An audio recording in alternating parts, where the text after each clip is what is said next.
ਇਹ general public ਨੂੰ ਬਹੁਤ ਨੁਕਸਾਨਦੇਹ ਹੈ, ਕਿਉਂਕਿ ਸਰਕਾਰ ਇਹੋ ਜਿਹਾ ਕਾਨੂੰਨ ਇਹੋ ਜਿਹਾ ਇੱਕ ਅਮੈਂਡਮੈਂਟ ਲਿਆ ਰਹੀ ਹੈ ਜਿਹਦੇ ਵਿੱਚ ਜਿਹੜਾ ਕੋਈ ਬੰਦਾ ਆਯੁਰਵੈਦਿਕ ਟ੍ਰੇਨਿੰਗ ਲੈ ਕੇ ਆਇਆ ਉਹ ਕੱਲ੍ਹ ਨੂੰ ਆਖੇ ਵੀ ਮੈਂ ਤਾਂ ਸਰਜਨ ਹਾਂ ਤੇ ਉਹ ਸਰਜਰੀ ਸ਼ੁਰੂ ਕਰ ਦੇਵੇ। ਇਹ ਜਿਹੜੀ ਅਸੀਂ ਕਾਮਨ ਇੱਕ ਆਮ ਆਦਮੀ ਦੀ ਸਿਹਤ ਨਾਲ ਖਿਲਵਾੜ ਕਰਨ ਦਾ ਤਰੀਕਾ ਬਣਾ ਰਹੇ ਹਾਂ, ਇਹਦਾ ਰਿਜ਼ਲਟ ਸਾਨੂੰ 10-15 ਸਾਲਾਂ ਬਾਅਦ ਪਤਾ ਲੱਗੇਗਾ ਕਿ ਇੱਕ ਜਿਹੜਾ ਬੰਦਾ ਅਨਟ੍ਰੇਨਡ ਹੈ ਸਰਜਰੀ ਕਰਦੇ ਤੇ ਡਾਕਟਰ MBBS ਡਰਦੇ ਹੈ ਤੇ ਇਹ ਜੇ ਡਾਕਟਰ ਜਿਹੜੇ ਆਯੁਰਵੈਦਿਕ ਵਾਲੇ ਹੈ ਕਿੱਦਾਂ ਸਰਜਰੀ ਕਰਨਗੇ, ਕਿਹੜਾ ਨਿਸ਼ਚਿਤ ਦੇਣਗੇ।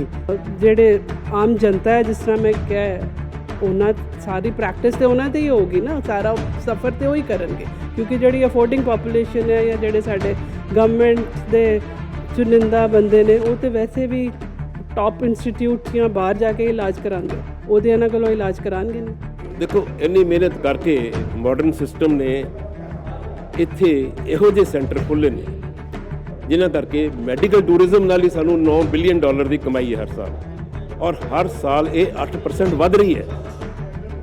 ਪਹਿਲੇ ਤਾਂ 60 ਵਜੇਗੀ ਉਹਨੂੰ ਜਦੋਂ ਇੱਥੇ ਹਾਫ ਬੇਕਡ ਮਿਕਸੋਪੈਥੀ वाले डॉक्टर्स आएंगे। सरकार की ओर से लाए गए नए आयुष बिल के विरोध में इंडियन मेडिकल एसोसिएशन के डॉक्टरों की ओर से आज 12 घंटे की हड़ताल रखी गई। तमाम निजी अस्पतालों में सुबह 6 बजे से लेकर शाम के 6 बजे तक OPD सेवाएं ठप रही, लेकिन इमरजेंसी सेवाओं को बंद नहीं किया गया, क्योंकि डॉक्टरों का कहना था कि ये कोरोना काल है, इसलिए हम किसी तरह का रिस्क नहीं ले सकते, क्योंकि जब कोई इमरजेंसी आती है तो मरीज को उसी समय चिकित्सा सहायता की आवश्यकता होती है। अमृतसर के सिविल अस्पताल के डॉक्टरों व स्टाफ की ओर से भी इंडियन मेडिकल एसोसिएशन की ओर से की गई हड़ताल को समर्थन दिया गया।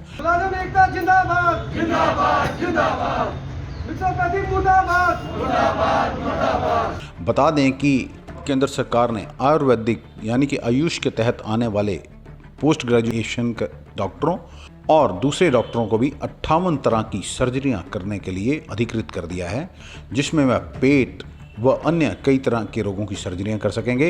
इसके साथ ही डेंटल सर्जरी करने के लिए भी उन्हें अधिकृत कर दिया गया है। इसीलिए इंडियन डेंटल एसोसिएशन के डॉक्टर भी आज हड़ताल पर साथ थे। आइए आपको बताते हैं पूरी बात क्या है और इंडियन मेडिकल एसोसिएशन के डॉक्टरों का क्या कहना है। D4 न्यूज़ देख रहे तमाम दोस्तों को दीपक भंडारी का नमस्कार। आज हम पहुंचे हैं इंडियन मेडिकल एसोसिएशन के कार्यालय में।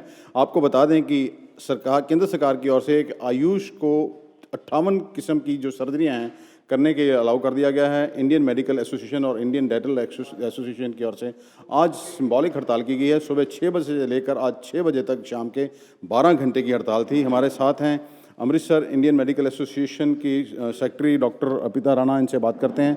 डॉक्टर साहब, ਅੱਜ ਤੁਸੀਂ ਕਿਉਂ ਸਟ੍ਰਾਈਕ ਕੀਤੀ ਹੈ ਜੀ? ਇਹ ਤਾਂ ਤੁਸੀਂ ਦੱਸ ਹੀ ਚੁੱਕੇ ਹੋ ਕਿ ਇਹ ਮਿਕਸੋਪੈਥੀ ਦਾ ਜਿਹੜਾ amendment central council of Indian medicine ਨੇ ਪਾਸ ਕੀਤਾ ਹੈ, ਉਹਦੇ ਅਗੇਂਸਟ ਰੋਸ਼ ਵਿੱਚ ਇਹ ਸਟ੍ਰਾਈਕ ਕੀਤੀ ਗਈ ਹੈ।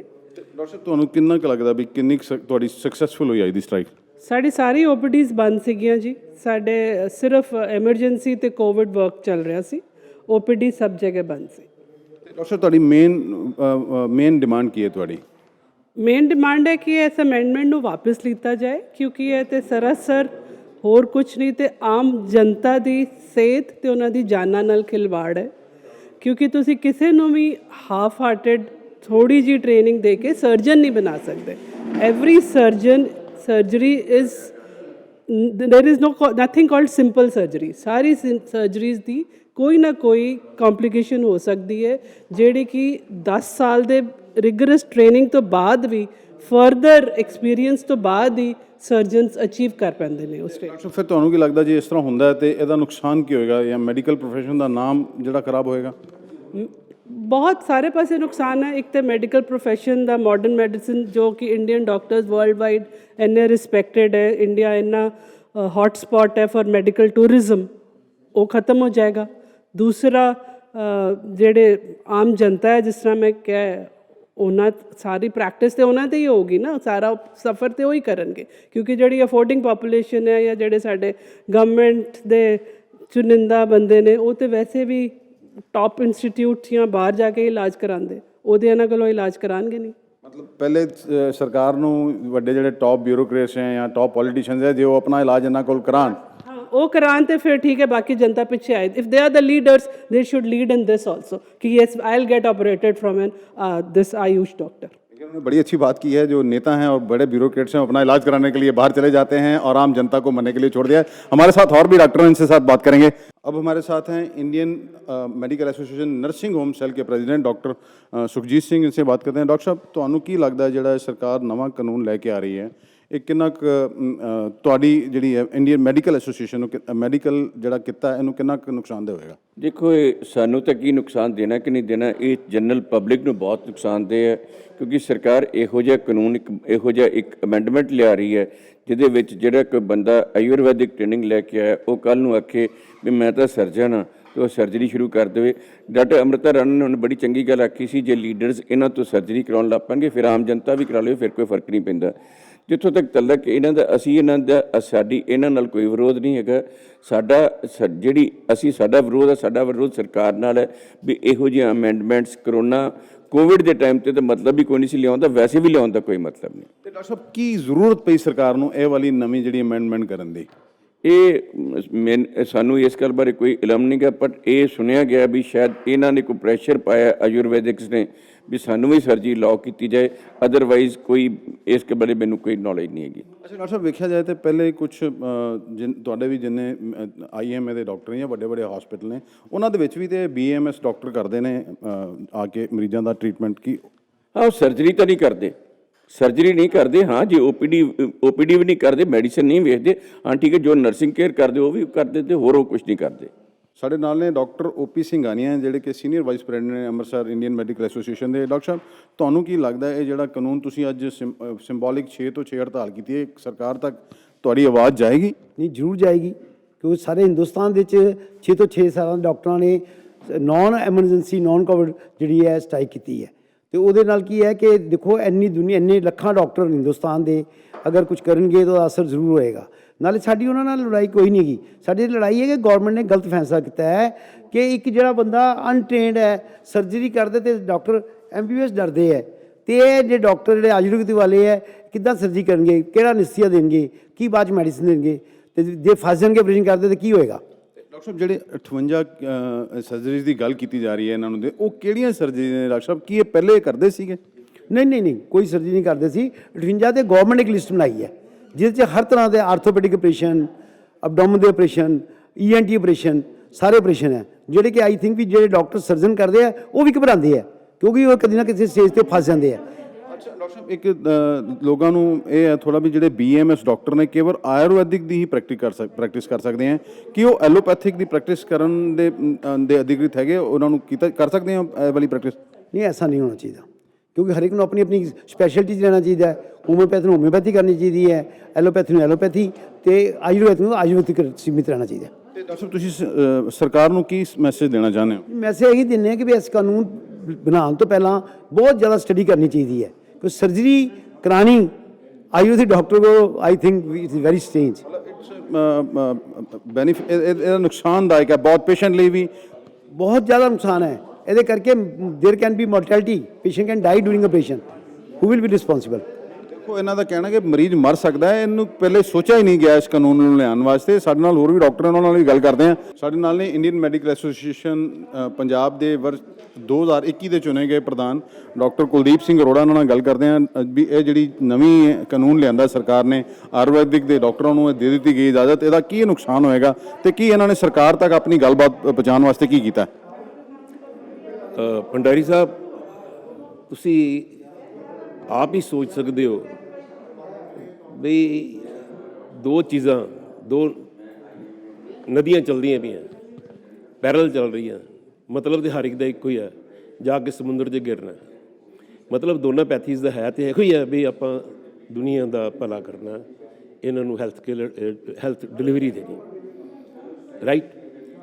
ਪਰ ਉਹ ਕਹਿੰਦੇ ਨਾ ਇਹ ਮਿਲ ਨਹੀਂ ਸਕਦੀ ਆਪਸ 'ਚ। ਉਹ ਕਿਉਂ ਨਹੀਂ ਮਿਲ ਸਕਦੀਆਂ? ਇੱਕ ਮਾਡਰਨ ਮੈਡੀਸਨ ਸਿਸਟਮ ਹੈ ਜਿਹੜਾ ਪਿਛਲੇ ਚੰਦ ਸਦੀਆਂ ਤੋਂ ਇੰਨੀ ਕੁ ਪ੍ਰੋਗਰੈਸ ਕਰ ਗਿਆ ਵੀ ਅੱਜ ਅਸੀਂ ਰਿਮੋਟ ਕੰਟਰੋਲ ਸਰਜਰੀਜ਼ ਕਰ ਰਹੇ ਹਾਂ, ਰੋਬੋਟਿਕ ਸਰਜਰੀਜ਼ ਕਰ ਰਹੇ ਹਾਂ, ਡਾਇਗਨੋਸਟਿਕਸ ਦੇ ਵਿੱਚ ਇਹਨਾਂ ਨੇ ਇੰਨੀ ਤਰੱਕੀ ਕੀਤੀ ਹੈ, ਹੈਲਥ ਕੇਅਰ ਡਿਲੀਵਰੀ 'ਚ ਇੰਨੀ ਕੁ ਤਰੱਕੀ ਕੀਤੀ ਹੈ ਵੀ ਦੁਨੀਆ ਦੇ ਨਕਸ਼ੇ ਤੋਂ ਇਹਨਾਂ ਨੇ ਪੋਲੀਓ ਵਰਗੀ ਬਿਮਾਰੀ ਖਤਮ ਕਰ ਦਿੱਤੀ, ਸਮਾਲ ਪੌਕਸ ਵਰਗੀ ਖਤਮ ਕਰ ਦਿੱਤੀ, ਜਿਹਨੂੰ ਕੋਈ ਆਯੂਸ਼ ਸਿਸਟਮ ਵਾਲੇ ਬੜਾ ਰੱਬ ਦੀ ਦੇਣ ਸਮਝਦੇ ਸੀ, ਨਹੀਂ ਵੱਡੀ ਮਾਤਾ ਤੇ ਛੋਟੀ ਮਾਤਾ ਕਹਿ ਕੇ। ਅੱਛਾ ਡਾਕਟਰ ਸਾਹਿਬ, ਜਿਵੇਂ ਤੁਹਾਡੇ ਜਿਹੜੇ MBBS ਨੇ ਜਾਂ MD ਡਾਕਟਰ ਹੈ, ਉਹਨਾਂ ਨੂੰ ਇਜਾਜ਼ਤ ਨਹੀਂ ਹੈ ਕੋਈ ਆਯੁਰਵੈਦਿਕ ਦਵਾਈ ਲਿਖਣ ਦੀ ਜਾਂ ਆਯੁਰਵੈਦਿਕ ਪ੍ਰੈਕਟਿਸ ਕਰਨ ਦੀ, ਇਸ ਤਰ੍ਹਾਂ ਉਹਨਾਂ ਨੂੰ ਵੀ ਕੋਈ ਇਸ ਤਰ੍ਹਾਂ ਇਹ ਇਜਾਜ਼ਤ ਨਹੀਂ ਹੋਣੀ ਚਾਹੀਦੀ? ਦੇਖੋ ਜੀ, ਸੁਪਰੀਮ ਕੋਰਟ ਦੀ 1998 ਦੇ 3 ਜਸਟਿਸ ਦੇ ਬੈਂਚ ਦੀ ਰੂਲਿੰਗ ਹੈ ਵੀ ਨੋ ਕ੍ਰਾਸਪੈਥੀ। ਕੋਈ ਵੀ ਇੱਕ ਸਟਰੀਮ 'ਚ ਕੁਆਲੀਫਾਈਡ ਡਾਕਟਰ ਜਿਹੜਾ ਉਹ ਦੂਸਰੀ ਸਟਰੀਮ ਦੀ ਦਵਾਈ ਲਿਖ ਨਹੀਂ ਸਕਦਾ, ਕਿਉਂਕਿ ਨਾ ਤਾਂ ਉਹਨੂੰ ਉਹਦੇ ਸਾਈਡ ਇਫੈਕਟ ਪਤਾ, ਨਾ ਉਹਦੇ ਠੀਕ ਇਫੈਕਟ ਪਤਾ ਨੇ, ਤੇ ਨਾ ਉਹਦੇ ਬਾਰੇ ਉਹ ਪੜ੍ਹਿਆ ਉਹਨੇ ਕੁਝ। So it is like playing with the health of the people if you do crosspathy. Doctor ਸਾਹਿਬ, ਇਹ ਸਰਕਾਰ ਨੂੰ ਇਹ ਆਖਿਰਕਾਰ ਇਹ ਵਾਲਾ ਕਾਨੂੰਨ ਲਿਆਉਣ ਦੀ ਜ਼ਰੂਰਤ ਕਿਉਂ ਪਈ ਹੈ? ਦੇਖੋ ਜੀ, ਪਰਪਟਡ ਏਮ ਤੇ ਸਰਕਾਰ ਦਾ ਇਹ ਹੈਗਾ ਵੀ ਅਸੀਂ ਸਾਰੇ ਪਿੰਡਾਂ ਦੇ ਵਿੱਚ, ਦੂਰ ਦੁਰਾੜ ਏਰੀਆ ਦੇ ਵਿੱਚ ਹੈਲਥ ਕੇਅਰ ਪਹੁੰਚਾਉਣੀ ਹੈ, ਪਰ ਉਹਦਾ ਇਹ ਕੋਈ ਤਰੀਕਾ ਨਹੀਂ ਹੈ। Already there are bridge courses for paramedical people, nurses, ਜਿਹੜੇ ਕਿ ਇਹ ਪੜ੍ਹ ਕੇ ਹਰ 5000 ਪਾਪੂਲੇਸ਼ਨ ਮਗਰ ਵੈਲਨੈਸ ਸੈਂਟਰ ਬਣੇ ਹੋਏ ਨੇ, ਇਹ ਬਣ ਚੁੱਕੇ ਹੋਏ ਨੇ, ਔਰ people have been employed there. ਉਹ ਉੱਥੇ ਆਪਣਾ ਕੰਮ ਕਰ ਰਹੇ ਨੇ, they are giving health care to the people, ਔਰ ਉਹਨਾਂ ਦੀ ਇਹ ਮਿਹਰਬਾਨੀ ਹੈ ਵੀ ਅਸੀਂ ਇੰਨਾ ਵੱਡਾ ਇਨਫਰਾਸਟ੍ਰਕਚਰ ਕ੍ਰੀਏਟ ਕਰ ਲਿਆ, ਜਿਹਦੇ ਨਾਲ ਪੋਲੀਓ ਵਰਗੀ ਬਿਮਾਰੀ ਘਰ ਘਰ ਜਾ ਕੇ ਠੀਕ ਕਰਤੀ ਅਸੀਂ। ਜਿਸ ਤਰ੍ਹਾਂ ਜਿਵੇਂ ਪਹਿਲੇ ਇੱਕ ਸਰਕਾਰ ਨੇ ਕਲੀਨਿਕ ਐਸਟੈਬਲਿਸ਼ਮੈਂਟ ਐਕਟ ਲਿਆਂਦਾ, ਹੁਣ ਇਹ ਨਵਾਂ ਕਾਨੂੰਨ ਲੈ ਆਈ ਹੈ, ਤੇ ਤੁਸੀਂ ਡਾਕਟਰ ਬੜਾ ਸਿੰਬੋਲਿਕ ਅੱਜ ਤੁਸੀਂ ਸਟ੍ਰਾਈਕ ਕੀਤੀ ਹੈ, ਕਿ ਤੁਸੀਂ ਆਪਣੀ ਆਵਾਜ਼ ਸਰਕਾਰ ਤੱਕ ਪਹੁੰਚਾ ਪਾਓਗੇ ਇਸ ਤਰ੍ਹਾਂ? ਦੇਖੋ, ਉਮੀਦ ਤੇ ਬੜੀ ਹੈ, ਪਰ ਕੁਝ ਕਹਿ ਨਹੀਂ ਸਕਦੇ। ਸਰਕਾਰ ਗੰਗੀ ਬਹਿਰੀ ਹੈ, ਉੱਥੇ ਲੱਖਾਂ ਕਿਸਾਨ ਬੈਠੇ ਨੇ, ਉਹਨਾਂ ਦੀ ਆਵਾਜ਼ ਨਹੀਂ ਸੁਣੀ ਗਈ। ਫੌਜੀ ਫੌਜੀ ਬੈਠੇ ਸਨ ਜੰਤਰ ਮੰਤਰ 'ਚ, 50-50 ਹਜ਼ਾਰ ਫੌਜੀ 4-4 5-5 6-6 ਮਹੀਨੇ ਧਰਨਾ ਦੇ ਕੇ ਬੈਠੇ ਰਹੇ, ਉਹਨਾਂ ਦੀ ਨਹੀਂ ਆਵਾਜ਼ ਸੁਣੀ ਗਈ ਸਾਡੀ। ਸੋ ਇਸ ਕਰਕੇ ਨਾ we are not hopeful. Doctor ਸਾਹਿਬ, ਇਹਦਾ ਫਿਰ ਨੁਕਸਾਨ ਹੋਏਗਾ ਬੇਸਿਕਲੀ ਆਉਣ ਵਾਲੇ ਟਾਈਮ 'ਚ ਮੈਡੀਕਲ ਜਿਹੜਾ ਪ੍ਰੋਫੈਸ਼ਨ ਉਹਨੂੰ? ਦੇਖੋ, ਇੰਨੀ ਮਿਹਨਤ ਕਰਕੇ ਮਾਡਰਨ ਸਿਸਟਮ ਨੇ ਇੱਥੇ ਇਹੋ ਜਿਹੇ ਸੈਂਟਰ ਖੋਲ੍ਹੇ ਨੇ ਜਿਨ੍ਹਾਂ ਕਰਕੇ ਮੈਡੀਕਲ ਟੂਰਿਜ਼ਮ ਨਾਲ ਹੀ ਸਾਨੂੰ $9 ਬਿਲੀਅਨ ਦੀ ਕਮਾਈ ਹੈ ਹਰ ਸਾਲ, ਔਰ ਹਰ ਸਾਲ ਇਹ 8% ਵੱਧ ਰਹੀ ਹੈ। ਪਹਿਲੇ ਤਾਂ 60 ਵਜੇਗੀ ਉਹਨੂੰ, ਜਦੋਂ ਇੱਥੇ ਹਾਫ ਬੇਕਡ ਮਿਕਸੋਪੈਥੀ ਵਾਲੇ ਡਾਕਟਰਸ ਆਉਣਗੇ। ਦੂਸਰੀ ਗੱਲ, ਜਿਹੜਾ ਅਸੀਂ ਇੰਟਰਨੈਸ਼ਨਲ ਲੈਵਲ ਤੇ ਆਪਣੀ ਤਾਕ ਜਮਾਈ ਹੈ, being doctors, being medical practitioners, ਉਹ ਸਾਰੀ ਜਿਹੜੀ ਹੈ ਨਾ ਮਿੱਟੀ 'ਚ ਮਿਲ ਜਾਏਗੀ। ਆਉਣ ਵਾਲੇ ਸਮੇਂ 'ਚ ਤੁਹਾਨੂੰ ਇਹ ਨਹੀਂ ਲੱਗੇਗਾ ਵੀ ਤੁਸੀਂ ਬ੍ਰਿਟੇਨ 'ਚ ਜਾ ਕੇ ਜੌਬ ਕਰ ਲਓਗੇ। ਜੇ ਤੁਸੀਂ ਹੁਣ ਅੱਜ ਇੱਥੋਂ ਦੇ ਜਿੰਨੇ ਵੀ ਆਪਣੇ BAMS ਸਟੂਡੈਂਟ ਜਾ ਰਹੇ ਨੇ ਬਾਹਰ, ਕੋਈ ਆਸਟ੍ਰੇਲੀਆ 'ਚ ਇਮੀਗ੍ਰੇਟ ਕਰ ਰਿਹਾ, ਕੋਈ ਕਿਧਰ, ਸਾਰੇ ਵਿਚਾਰੇ ਜਾਂ ਡਰਾਈਵਰ ਦਾ ਕੰਮ ਕਰਦੇ, ਜਾਂ ਟਰਾਲੇ ਚਲਾਉਂਦੇ ਨੇ। ਅੱਛਾ ਡਾਕਟਰ ਸਾਹਿਬ, ਤੁਹਾਨੂੰ ਕੀ ਲੱਗਦਾ ਹੈ ਵੀ ਇਸ ਕਰਕੇ ਇਹ ਵਾਲਾ ਕੀਤਾ ਗਿਆ, ਕਿਉਂਕਿ ਬਹੁਤ ਸਾਰੇ ਜਿਹੜੇ ਆਯੁਰਵੈਦਿਕ ਕਾਲਜਿਸ ਵਿੱਚ ਸੀਟਾਂ ਜਿਹੜੀਆਂ ਉਹ ਖਾਲੀ ਰਹਿ ਜਾਂਦੀਆਂ, ਤੇ ਉਹ ਜਿਹੜੇ ਆਯੁਰਵੈਦਿਕ ਕਾਲਜਿਸ ਖੁੱਲ੍ਹੇ ਹੋਏ ਨੇ ਉਹ ਜਾਂ ਤਾਂ ਪੋਲੀਟੀਸ਼ੀਅਨਸ ਦੇ ਨੇ ਜਾਂ ਉਹਨਾਂ ਦੇ ਰਿਸ਼ਤੇਦਾਰਾਂ ਦੇ ਨੇ। ਦੇਖੋ, ਮੈਡੀਕਲ ਐਜੂਕੇਸ਼ਨ ਪਿਛਲੇ ਕੁਝ ਸਾਲਾਂ ਤੋਂ MCI ਦੀ ਕਰਪਸ਼ਨ ਦੀ ਆੜ ਦੇ ਵਿੱਚ ਇਹਨਾਂ ਨੇ ਮੈਡੀਕਲ ਐਜੂਕੇਸ਼ਨ ਨੂੰ ਹਾਈਜੈਕ ਕਰ। ਪਹਿਲੇ ਤਾਂ ਇਹਨਾਂ ਦੇ ਉੱਤੇ ਕਿੱਲਾ ਹੁੰਦਾ ਸੀ MCI ਦਾ, ਹੁਣ ਇਹਨਾਂ ਨੇ ਆਪਣਾ ਨੈਸ਼ਨਲ ਮੈਡੀਕਲ ਕਮਿਸ਼ਨ ਬਿਠਾ ਲਿਆ, ਜਿਹਦੇ ਵਿੱਚ ਡਾਕਟਰਸ ਦੀ representation next to nothing, states ਦੀ ਰਿਪਰੈਜ਼ੈਂਟੇਸ਼ਨ ਬੜੀ ਘੱਟ ਹੈ।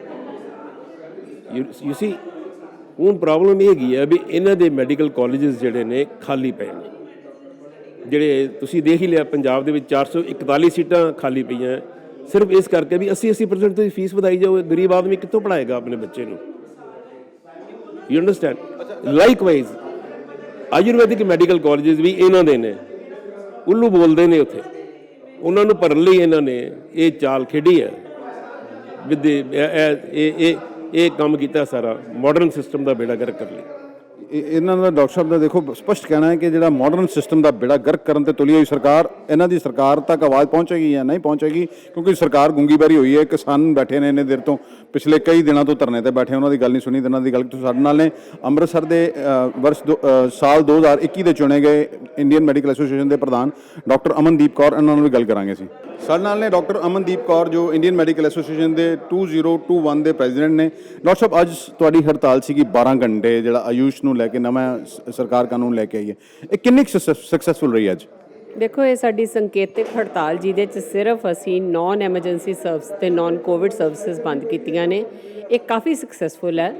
ਐਂਡ ਸਾਡੇ ਜਿਹੜਾ ਪ੍ਰਾਈਵੇਟ ਅਦਾਰਾ ਹੈ ਇਹ 100% ਬੰਦ ਹੈ। 100 ਨਹੀਂ ਮੈਂ ਕਹੂੰਗੀ, 99.9% ਬੰਦ ਹੈ। ਤੇ ਜਿਹੜੇ ਸਰਕਾਰੀ ਅਦਾਰੇ ਨੇ they are all supporting it and they are not doing any OPD ਔਰ ਨਾਨ ਐਸੈਂਸ਼ੀਅਲ ਸਰਵਿਸਿਜ਼। ਅੱਛਾ ਡਾਕਟਰ ਸਾਹਿਬ, ਤੁਹਾਨੂੰ ਲੱਗਦਾ ਨਹੀਂ ਹੈ ਕਿ ਜਿਹੜੇ ਉੱਪਰ ਕਾਨੂੰਨ ਬਣਾਉਣ ਬੈਠੇ ਹੋਏ ਨੇ ਉਹ ਡਾਕਟਰਾਂ ਨੂੰ ਕੌਨਫੀਡੈਂਸ ਹੀ ਨਹੀਂ ਲੈਂਦੇ? ਜੇ ਡਾਕਟਰਾਂ ਦੇ ਲਈ ਕੋਈ ਕਾਨੂੰਨ ਬਣਾਇਆ ਜਾ ਰਿਹਾ, ਉਹਨਾਂ ਕੋਲ ਪਹਿਲੇ ਉਹਨਾਂ ਦੀ ਰਾਏ ਨਹੀਂ ਲਈ ਜਾਂਦੀ, ਜਿਹਦੇ ਕਰਕੇ ਇਹ ਸਾਰਾ ਖਰਾਬ ਮਿਕਸੋਪੈਥੀ ਦੀ ਹੋ ਰਹੀ ਹੈ। ਇਸ ਚੀਜ਼ ਦੀ ਨਹੀਂ ਇਹ ਹੈ ਕਿ ਸਾਡੇ ਪ੍ਰੋਫੈਸ਼ਨ ਬਾਰੇ ਜਿਹੜਾ ਵੀ ਡਿਸੀਜਨ ਲਿਆ ਜਾਂਦਾ ਹੈ ਉਹਦੇ 'ਚ ਸਾਡੇ ਪ੍ਰੋਫੈਸ਼ਨਲ ਬੰਦਿਆਂ ਦੀ ਪਰਸੈਂਟੇਜ 10% ਵੀ ਨਹੀਂ ਹੈਗੀ।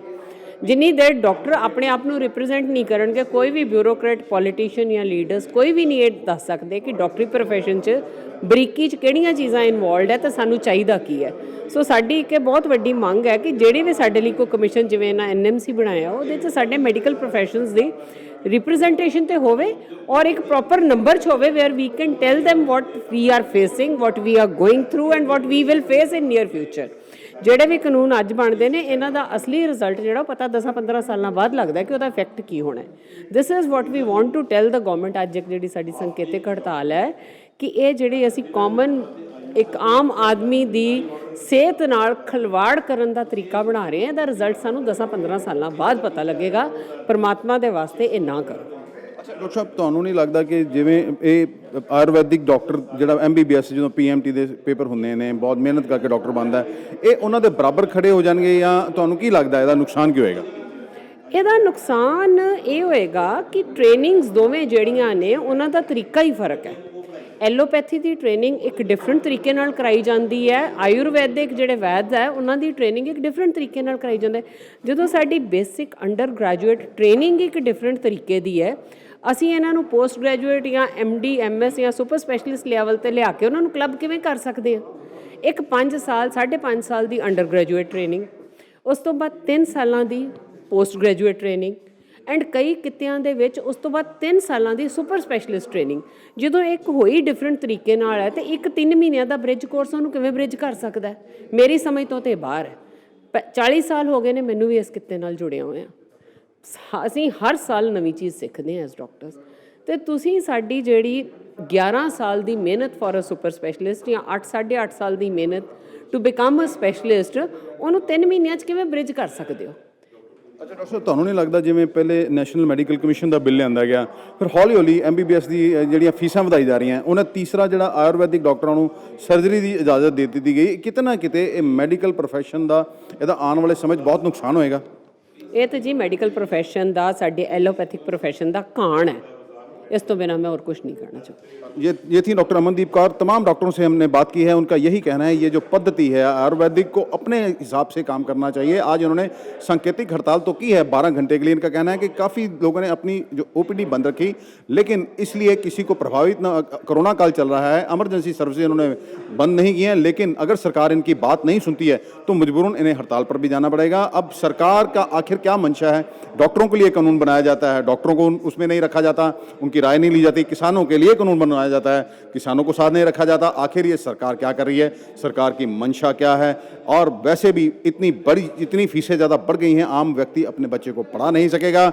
यदि आने वाला समय ऐसा होगा तो फिर भविष्य में बहुत बड़ी समस्या आने वाली है, जो इसका पता अभी उसका अंदाज़ा आप लगा तो सकते हैं, लेकिन असल उसका जो पता चलेगा वो 10, 12, 15 सालों के बाद पता चलेगा, जब अगली जनरेशन आएगी तो फिर तब तक बहुत देर हो चुकी होगी। सरकारों को समझना चाहिए, एक के साथ दूसरी पैथी को मिक्स नहीं करना चाहिए, यही ये डॉक्टर कह रहे हैं। अमृतसर से D4U न्यूज़ के लिए दीपक भंडारी की खास रिपोर्ट।